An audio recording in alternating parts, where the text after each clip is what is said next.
전시작전 통제권을 미군이 행사한다, 한국군이 행사한다. 전쟁이 발생할 경우 누가 전쟁을 더 잘 수행해서 우리의 피해를 줄일 수 있을까 하는 문제거든요. 트럼프 임기 내에 전작권이 전환될 확률, 저는 10% 이상이라고 생각해요. 왜 계속 이재명 정부에서 트럼프 임기 내에 전시작전권을 가져오려고 그렇게 목표를 세우는 건가요? 왜냐하면요. 네.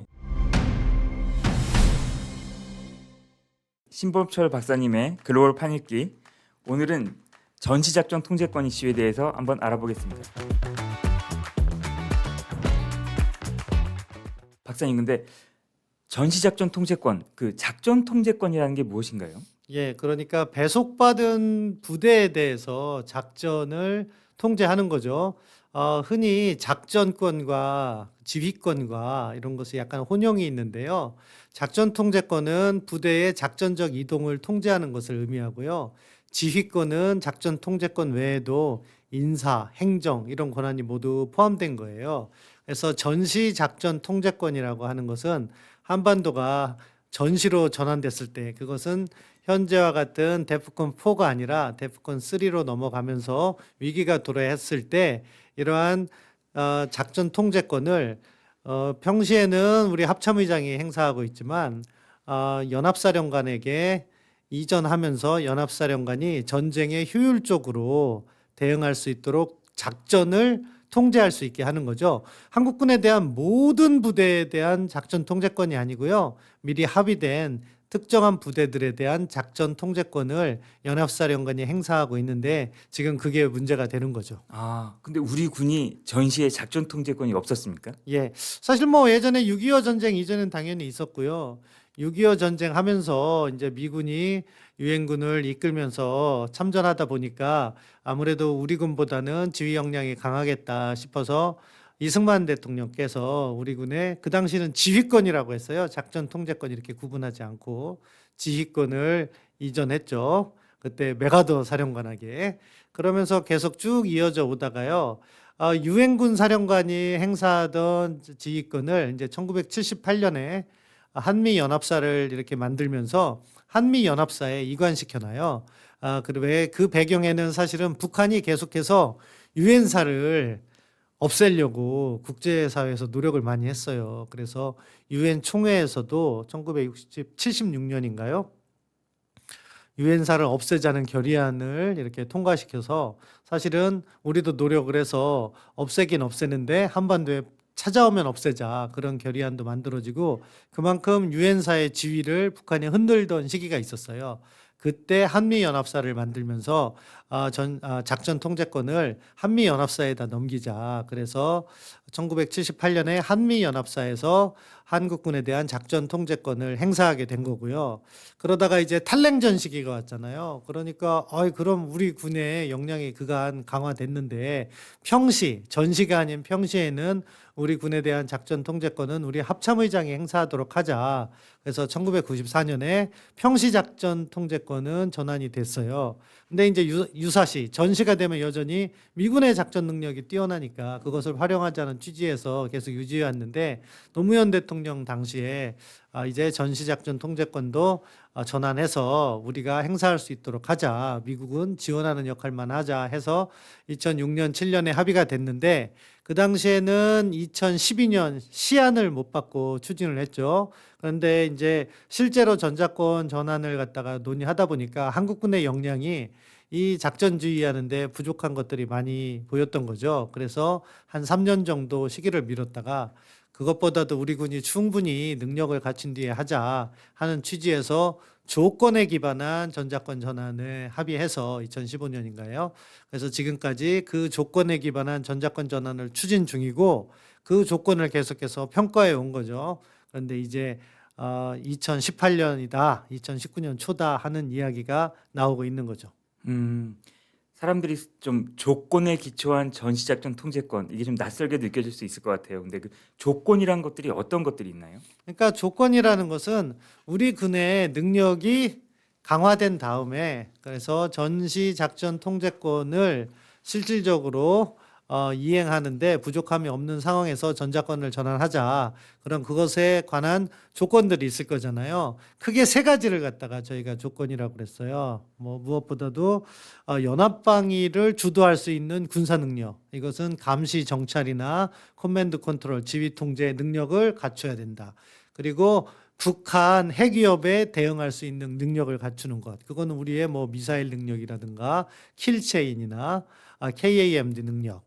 그리고 마지막 세 번째는 북한 비핵화와 또는 동북아의 정세가 전자권 전환에 충분한지를 판단해서 이 세 가지 조건이 갖춰지면은 전자권을 전환한다 그런 건데요. 실질적으로 군사적인 측면은 우리가 연합방위를 주도할 수 있는 능력 그리고 북한 핵위협에 대응하는 능력이고요. 다른 하나는 사실은 약간 정치적인 판단인 거죠. 북한 비핵화라든가 동북아의 안정 이런 부분은 조금 정치적 판단이 필요한 건데 그런 것들을 고려하자 그런 취지에서 조건에 기반한 전자권 전환이 합의된 거죠.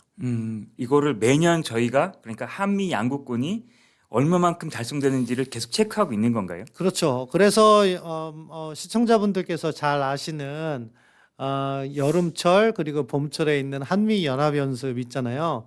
을지 프리덤 실드라고 해서 봄철 훈련이 있고 여름철 훈련이 있는데 그 훈련을 통해서 그 연합 임무 목록이라고 그래요. CMETL이라고 해갖고서는 각각의 임무의 능력이 어느 정도 됐는지를 평가하는 거죠.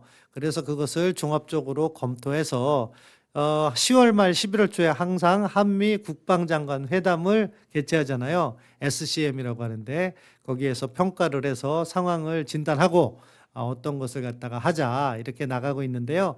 전자권 전환과 관련해서는 크게 세 가지 단계의 큰 평가가 있어요. IOC 그러니까 Initial Operation Capability라고 그래서 초기 운영 능력 그리고 FOC Full Operation Capability라고 그래서 완전 운영 능력 그리고 마지막에 FMC Full Mission Capability라고 그래서 완전 임무 능력 이 세 단계를 갖다가 평가를 하면은 이제 전자권 전환이 완성이 된 거예요. 지금은 IOC는 이미 끝났고요. FOC를 갖다가 하고 있고 이것이 뭐 올해나 내년에 평가가 완료돼서 부족한 능력이 보완됐다고 하면 FMC를 하고 FMC를 해서 이상 없다고 보면 그 다음 해에 바로 전자권 전환이 가능한 거죠. 그래서 최근에 조건에 기초한 전시작전 통제권, 전시작전 통제권 그 전환과 관련돼 가지고 화제가 됐던 게 제이비어 브런슨 한미연합 사령관 발언 때문인데요. 그 지난 21일에 전시작전 통제권 전환과 관련해서 정치적 편의주의가 조건을 앞질러서는 안 된다. 이런 얘기를 했어요. 이게 무슨 의미인가요? 그러니까 제가 말씀드린 것처럼 이 조건을 평가를 해야 되는데 그 조건을 군사적인 관점에서 꼼꼼히 챙기지 않고 특정 연도의 목적을 두고 야 빨리빨리 해 이런 일이 있어서는 안 된다는 그 어떻게 보면 군인으로서 원론적인 이야기를 한 거라고 봐요. 어쨌든 주한미군 사령관은 이러한 전자권 전환에 관한 평가를 하는 미측의 책임제잖아요. 그렇기 때문에 한국군의 능력이 미국이 요구하는 수준으로 부합해야 된다는 지론을 갖고 있는 것 같아요. 그러니까 전자권 전환을 조기에 하고 싶으면 한국군의 능력을 투자 같은 것을 더 해서라도 조기에 강화시켜라. 그런 목소리를 낸 거라고 봅니다. 이것과 관련돼 가지고 우리 정부가 약간 좀 기분이 상한 듯한 그런 어떤 뉘앙스가 좀 나오는 것 같아요. 특히 그 위성락 국가안보실장도 그 전자권 문제는 기본적으로 정치적인 문제다. 결정은 양국 정부 수뇌부들이 내리게 되는 것 이렇게 얘기를 했거든요. 그러니까 이건 준비가 안 됐더라도 물론 이게 극단적인 예시지만 양국 대통령 결정을 하면 뭐 넘어갈 수 있는 거 아니냐 이렇게 해석될 여지도 있는 것 같아요. 어떻게 보십니까? 그러니까 브런슨 사령관의 그 말에 대해서 사실은 위성락 안보실장과 같은 경우에는 대통령을 보좌하잖아요. 그렇기 때문에 사실은 주한미군 사령관, 한미연합사령관이 언급할 수준을 넘어서는 차원의 고민이 있다. 그거를 강조한 거예요. 그렇기 때문에 대통령이 결단하면 한다는 부분을 강조하는 것이고 실제 최종 단계에서는요. 양국 대통령이 결단을 할 필요가 있는 거죠. 그 부분을 강조한 건데 근데 이게 묘하게 들릴 수가 있잖아요. 한쪽은 능력을 강조하고 한쪽은 정치적 결단을 강조하고 그런데 제가 아까 말씀드린 세 가지 조건에서 두 가지는 군사적인 거고 하나는 정치적인 거라고 말씀드렸잖아요. 그렇기 때문에 양쪽 모두 틀린 건 아니에요. 그렇지만 중요한 것은 전자권 전환에서 우리가 무엇을 얻어야 되겠어요? 북한에 대한 억제력이 계속해서 유지돼야 되는 거잖아요. 그런 측면에서는 갈등적 측면이 비춰지기보다는 서로 협력해서 안정적인 전자권 전환을 하고 있다는 모습으로 비춰지는 게 훨씬 더 바람직하다고 보죠. 박사님께서 말씀하셨는데 저는 좀 짚어야 될 게 있는데 두 가지. 그러니까 조건이 확실하게 우리가 평가할 만한 그런 거에 대해서 우리 군 대비태세가 완벽하지 않아도 전자권을 넘어가는 거 아니냐. 그래서 보수층에서는 이거에 대해서 상당히 좀 우려하고 있는 거거든요. 어떻게 보십니까? 예, 뭐 그런 우려 충분히 근거 있는 우려라고 생각해요. 쉽게 얘기하면요. 이렇게 보면 된다고 생각해요. 뭐냐? 전시작전 통제권을 미군이 행사한다, 한국군이 행사한다. 이거는 정치적 관점에서는 뭐 주권 문제로 보시는 분들도 있고 아니면 국가의 자존심 문제로 볼 수도 있지만 군사적인 차원에서 보면요. 누가 전쟁을 더 잘 수행해서 전쟁이 발생할 경우, 물론 전쟁은 발생하면 안 됩니다. 그럼에도 불구하고 전쟁이 발생할 경우 보다 효율적으로 전쟁을 해서 승리를 거두고 우리의 피해를 줄일 수 있을까 하는 문제거든요. 그렇기 때문에 군사적 관점에서 바라본다면요. 지금 미국이 전 세계 어떤 나라보다 전쟁을 잘하잖아요. 그런 부분을 우리가 필요하면 더 의존하더라도 활용해야 되는 게 아닌가, 그런 시각을 가지신 분들이 많은 거죠. 그렇기 때문에 저는 그분들의 생각에도 일리가 있다고 봐요. 다만 지금 한미 양국이 합의한 사안이기 때문에 이걸 다시 되돌린다? 그거는 불가능하다고 생각해요. 그럼 거기에서 나오는 또 다른 갈등이 있어요. 그렇기 때문에 그분들의 우려가 잘 담겨서 우리 군의 능력이 잘 향상된 다음에 그게 바로 조건을 충족한다는 거잖아요. 그 조건을 충족하면서 전자권 전환을 해야 된다는 것이 제 생각입니다. 그렇다고 하더니 북한의 핵이나 미사일 능력이 계속 고도화되고 있잖아요. 그런 측면에서 꼭 이재명 정부는 임기 내에 그러니까 2036년까지는 전시작전 통제권을 꼭 가지고 와야 된다. 이런 생각인 것 같아요. 꼭 그것도 트럼프 임기 내에. 왜 계속 그 이재명 정부에서 트럼프 임기 내에 전시작전권을 가져오려고 그렇게 목표를 세우는 건가요? 왜냐하면요, 네. 트럼프 대통령은 미국의 전통적인 대통령과 다르잖아요. 민주당의 전통적으로 동맹을 중시하는 대통령이 나왔으면은요, 만약에 우리가 원하는 대로 전자권 전환을 쉽게 주지 않을 수도 있어요. 그렇기 때문에 트럼프 대통령은 기본적으로 그 국가안보 전략이나 국방 전략을 보면 동맹국이 그 지역에 있어서 위협을 대응하는데 1차적인 책임을 져야 한다. 그거는 뭐예요? 북한 위협에 대해서 한국이 1차적인 책임을 지라는 거니까 다른 말로 이야기하면 전자권도 너희들이 행사라는 말도 돼요. 그렇기 때문에 사실 정상 수준에서는요. 한국의 대통령과 미국의 대통령 수준에서는 이미 전자권 전환과 관련된 일정한 공감대가 있다고 봐요. 그런 측면에서 이재명 정부에서는 전자권을 가급적 조기에 전환하려고 하고 그러다 보니까 트럼프 대통령 임기 내에 해야지 미국의 새로운 대통령이 나오는 2029년 1월이 지나버리면 이게 또 어려울 수 있다는 판단이 되는 거죠. 그래서 그렇지 않을까? 저도 뭐 직접 들은 건 아니니까 그렇게 추정을 하는 거죠. 근데 트럼프 대통령이 전시작전권을 그대로 넘겨줄 것이냐, 우리한테 더 많은 걸 요구하려고 그러는 거 아니냐, 뭐 이런 어떤 딜에 대한 얘기도 좀 오가고 있는 것 같은데 어떻게 보십니까? 전자권 전환과 관련해서는요, 트럼프 대통령의 국방 전략은 한국에게 부담을 전가하는 거기 때문에 한국군이 가져간다는 걸 좋아할 거예요. 다만 우리가 걱정해야 될 건 만약에 우리가 능력을 충분히 갖지 않은 상태에서 전자권을 가져왔을 때 그런 일이 있어서는 안 되지만 전쟁이 발발할 경우 충분한 억제력이 작동할 것이냐, 전자권이 이렇게 조기에 전환된 것이 북한에게 잘못된 시그널을 줘서는 안 되잖아요. 한미동맹이 약해졌네? 이런 판단이 그들이 가지면 안 되잖아요. 그렇기 때문에 우리가 준비를 철저히 해야 되는 과제가 있고 전자권이 전환된다 하더라도 사실은 미국이 한반도 방위 공약을 계속해서 튼튼하게 이어간다 하는 약속이 있어야 되는 거죠. 그런 부분과 관련해서 한미 간 추가적인 협조가 필요하고 그때 미국에게 한반도 방위 공약을 더 강화해 달라고 할 때 트럼프 대통령은 뭔가 또 요구할 수는 있을 거예요. 일각에서 이런 우려도 있는 것 같아요. 전시작전 통제권이 전환되면 미군이 빠지는 거 아니냐, 주한미군이 철수하는 거 아니냐 이런 우려를 표하는 보수층 시각도 있는데 좀 어떻게 보십니까? 전작권 전환과 관련해서 이제 주한미군 변화나 이런 부분은요, 지금 합의된 상황에서는요 없어요. 그러니까 연합사령관과 부사령관의 위치를 바꾸고 업무 역할 분담을 조정하면서도 단일주의 체계를 가져가도록 되어 있고요. 주한미군의 규모나 이런 것에 대해서는 이야기를 하지 않고 있어요. 그런데 만약에 미국이 주한미군의 규모를 줄이겠다 생각하면은요, 그것은 전작권 전환 때문은 아니라고 봐요. 다만 미국의 변화하는 전략에서 주한미군의 성격을 바꿔야 되고, 그래서 저는 주한미군을 감축하기보다는요, 주한미군의 지상군 규모를 줄이고 북한뿐만 아니라 중국을 함께 견제할 수 있는 공군력이라든가 그런 부분을 좀 늘릴 것 같아요. 우주군이라든가. 그런 식의 변화가 있을 가능성이 크다. 전작권 전환과 주한미군 규모와는 직결되지 않는다. 다만 그럼에도 불구하고 우려할 수 있는 부분은 미국이 주도적인 역할을 행사하지 않고 미국이 지원하는 역할이잖아요. 그러면 우리가 필요한 전력을 가져다 쓰는데 시간이 조금 걸릴 수가 있다. 그렇기 때문에 사실은요, 그런 부분에 있어서 미국의 방위 공약을 확고히 하는 노력이 추가적으로 필요하다고 보고요. 그렇기 때문에 다른 한편에서는 요즘에서는 지금 연합사라는 미래사령부죠. 단일주의 체계를 갖다가 둘로 나눠야 된다는 주장을 하시는 분도 계신데 저는 그렇게 하면은 정말 의사결정이 늦어질 것 같아요.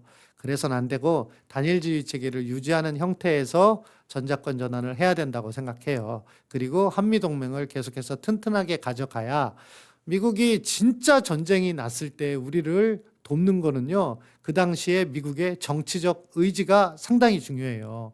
그것을 위해서는 평소에 한미 간에 튼튼한 신뢰를 쌓아야 되는 거잖아요. 사실 전쟁 나면요, 남의 나라를 돕는 건 쉽지 않아요. 지금 이란 전쟁 보세요. 미국 혼자 싸우잖아요. 안 도와주잖아요, 잘. 그런 게 실제 한반도 전쟁에 있어서도 마찬가지 상황일 수 있어요. 다행히 우리는 미국과 동맹 조약을 체결하고 있고 주한미군이 28,500명이 주둔하면서 그 역할이 사실은 북한에 대한 억제뿐만 아니라 북한이 전면적인 남침을 했을 때 인계철선 역할을 해요. 왜? 주한미군을 보호하기 위해서라도 추가적인 증언이 필요한 거죠. 그런 식으로 튼튼한 동맹을 유지하고 있는데 아무튼 그런 부분에 있어서 약해지지 않는 동맹 그리고 미국의 방위 공약 이것을 계속해서 확보해 나가면서 전작권 전환을 하는 것이 중요하다고 생각합니다. 일각에서는요. 나토를 이야기해요. 근데요, 사실은 나토 유럽의 많은 나라들도 자존심이 센 나라들이잖아요. 근데 전쟁 나면은요, 이제 연합 사령부 같은 걸 만드는데 그거 사령관은 미군이에요.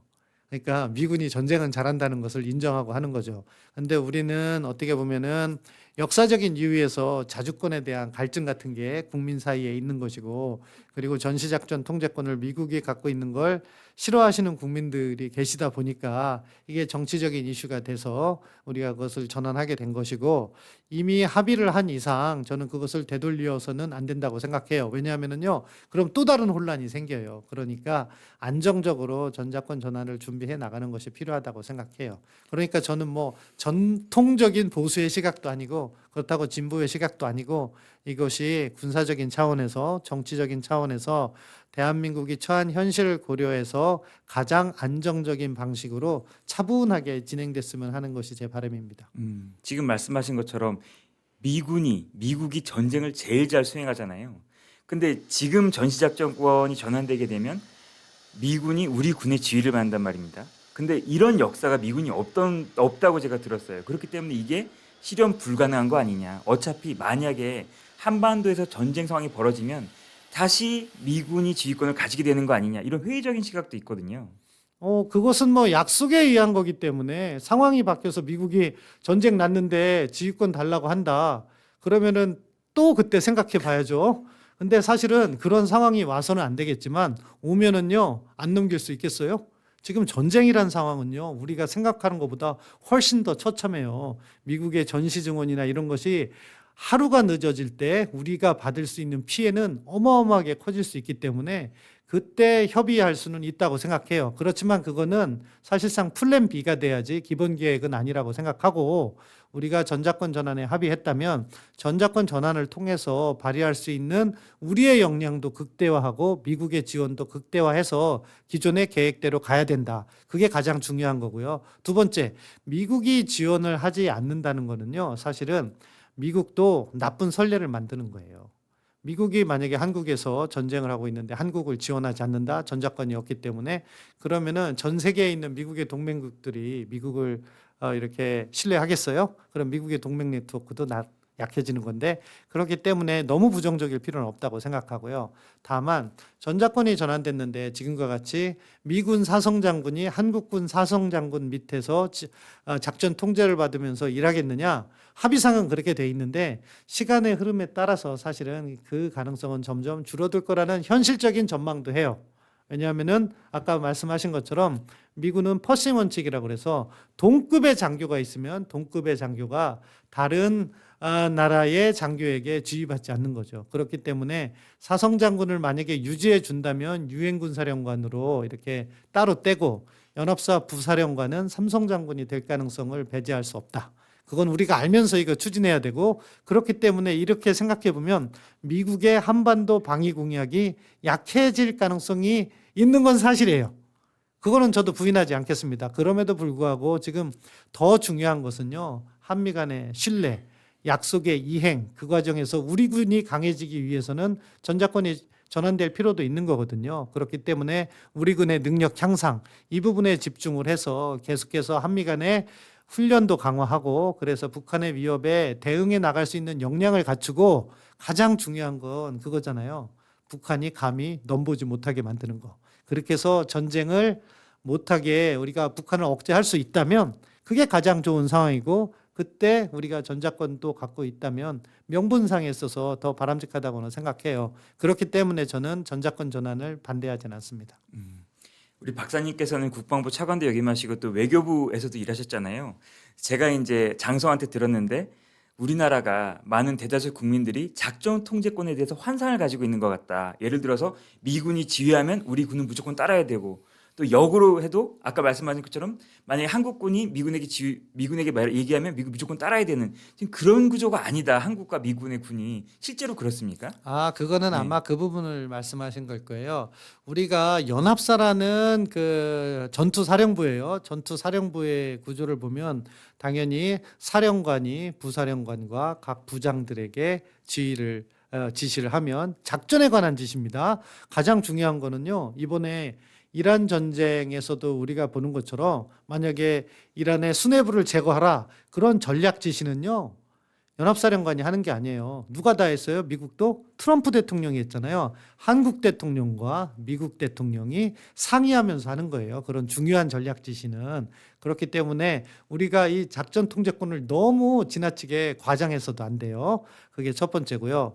그 과정에서 지시가 있는데 어떠한 역할이 있냐면요, 구성군 사령부가 또 구성돼요. 그거는 지상군은 한국이 주도하게 돼 있고요, 해군과 공군은 미군이 사령관일 거예요. 구성군 사령부. 그렇기 때문에 거기에서 일종의 완충작용을 거치면서 사실은 지휘체계는 일사불란하게 조정되지만 각 한미 양국의 군은 각각의 역할이 나름대로 독립적으로 보장이 되어 있는 거죠. 그렇기 때문에 이 문제를 지나치게 어떤 나라가 다른 나라에게 종속되는 문제로 보시면 안 되고요, 전쟁을 얼마나 효율적으로 수행할 것이냐, 그 효율적인 작전 통제 시스템을 갖고 결국엔 무엇을 위해서 그렇다? 북한의 도발을 억제하는 것에 핵심이 있다. 이 부분이 가장 중요하다고 생각해요. 전쟁하면 안 돼요. 이란 망가지는 거 보세요. 이란은 그래도 호르무즈 해협이라도 있었잖아요. 우리는요, 그런 해협도 없고 바로 군사분계선이라요. 저는 우리가 승리할 수 있다고 봅니다. 핵만 뺀다면. 근데 핵 때문에 뭐 참 복잡한 상황이 됐고, 그럼에도 불구하고 우리가 입을 수 있는 피해는 어마어마하다. 그렇기 때문에 가장 중요한 것은 철통 같은 한미 연합방위 태세를 통해서 북한이 도발을 하지 못하도록 억제하는 것. 그게 우리 전략의 핵심이 되어야 되고, 첨단 재래식 전력은 우리가 북한에 비해서 압도적인 우위를, 그리고 핵은 비록 우리가 못 갖고 있지만 정말로 미국의 확장 억제가 작동해서 북한이 핵을 사용한다면 핵으로 미국이 보복해주는 그 시스템만 갖춘다면요. 북한이 함부로 쳐들어올 수 없다. 그만큼 우리는 튼튼한 나라가 됐다고 생각해요. 이 점을 갖고 우리가 자신감을 갖고 이 문제에 접근을 해야 된다고 봅니다. 아까 잠깐 말씀하셨지만 이 전시작전 통제권 전환이라는 표현을 쓰는데 특히 뭐 이렇게 좌파 단체들은 환수라는 표현을 쓰잖아요. 빼왔던 주권을 다시 가지고 온다. 이런 개념을 만들면서 약간 좌파 단체들이나 또 민주당 계열에서 이런 거에 대한 좀 환상을 국민들에게 심어주려고 하는 것 같아요. 이분은 조금 좀 위험하지 않은가 저는 좀 그렇게 좀 생각이 예, 듭니다. 저도 그 부분은 바람직하지 않다고 생각해요. 왜냐하면은요, 한미 간에 합의된 것이요, 전자권 전환에 관한 합의예요. 영어로 트랜스퍼. 근데 환수라고 하면 뭐 리트리브 이렇게 하면서 뭔가 줬던 걸 뺏긴 걸 찾아온다, 아니면 남한테 맡겼던 걸 돌려받는다 이런 개념인데 이것은 위치를 바꾼다는 개념이잖아요. 트랜스퍼라는 것은. 근데 합의가 전환, 트랜스퍼로 되어 있기 때문에 저는 전환이라고 해석하는 것이 맞다고 생각하고요. 그 개념을 우리가 자존감을 높이기 위해서 환수, 그래서 그게 의미를 두는 거는요. 뭐 두고 싶은 측에서는 그런 의미를 두고 싶기 위해서 그 용어를 사용하겠죠. 그렇지만 저는 있는 용어 그대로 전환이 맞다고 생각하고 저는 늘 전자권 전환이라고 표현하고 있습니다. 마지막으로 질문 드리겠는데 그러면은 트럼프 임기 내에 전자권이 전환될 확률 몇 %로 보십니까? 저는 80% 이상이라고 생각해요. 브런슨 사령관도 2029년 1월이라고 얘기했잖아요.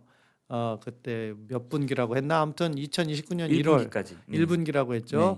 네. 그거를 이야기한 거고 우리 정부는 2028년 양측 다요. 무엇을 전제로 했냐? 트럼프 행정부의 임기를 이야기한 것 같아요. 사실 미국 대선은 2028년 11월에 치러지지만 대통령 취임은 1월 말에 있기 때문에 아마 그렇기 때문에 저는 그게 차이가 있다고 생각하진 않아요.